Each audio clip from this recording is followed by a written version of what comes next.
যে তার সাথে আমাদের ইউব ভাই সহ আমরা একসাথে ছিলাম। ইউব ভাই মারা গেছে, আল্লাহ ওনাকে বেহেশত নসিব করুক। একসাথে অনেক দিন ওলামা দল করেছেন, আন্দোলন সংগ্রামের সাথে ছিলেন। সেই নেতা আছেন ডান পাশে, আর আরো অনেক নেতৃবৃন্দ। যেহেতু ক্ষুধার রাজ্যে উনি বলেছেন পৃথিবী গদ্যময়, আর আলেমদের মনে একটু বেশি ক্ষুধা হয়, কাইন্ডলি খাইতে হয়েছে অনেক বেশি ক্ষুধা হয়।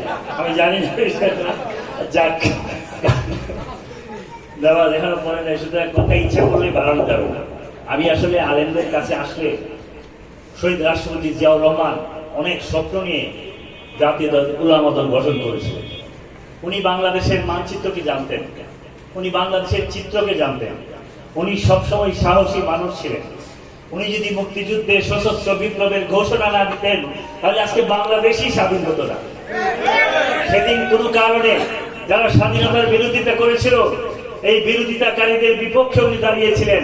আমি কথা শুনে বলতাম, সেদিন যদি গোলাম আজমের সাথে শহীদ জিয়াউর রহমানের দেখা হতো মুক্তিযুদ্ধের মাঠে, তাহলে অস্ত্র জিয়াউর রহমানের হাতে ছিল। গোলাম আজম সাহেবের কাছে যদি থাকতো, তাহলে উনি যদি আগে লক করে দিতেন, তাহলে আমাদের শহীদ জিয়া ওই সময় সাহায্য করতেন না ভাই? কিন্তু শহীদ জিয়াউর রহমান একজন নেতা, 65 সনে ভারতের বিরুদ্ধে যুদ্ধে পাকিস্তানের পক্ষে অস্ত্র ধরেছেন।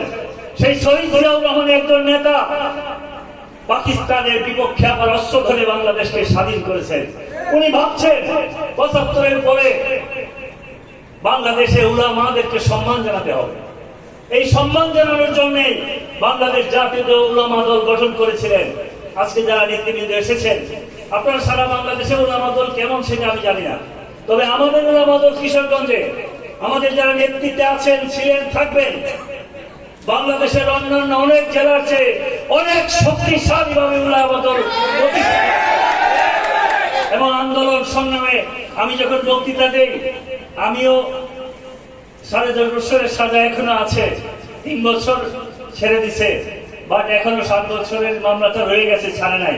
মামলা এখনো 15-30টা রয়ে গেছে, এটা শুনছি প্রত্যাহার করবে। আর যাই না, টোটাল মামলা হয়েছিল কত, এগুলো মনে নাই।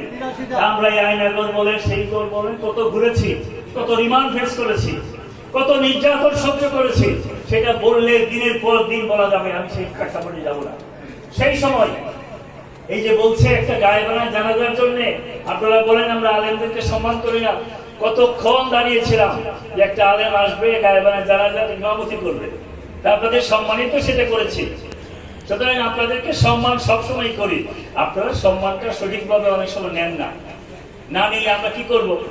আপনি এই যে মৌলানা রফিক বললো, আমরা গায়েবানা জানাজার সময় 3-4 জনের বাইরে তো কাউকে এত চোখেও দেখতে পারি না, তো সত্য। কিশোরগঞ্জে যারা আপনারা আলেম ছিলেন,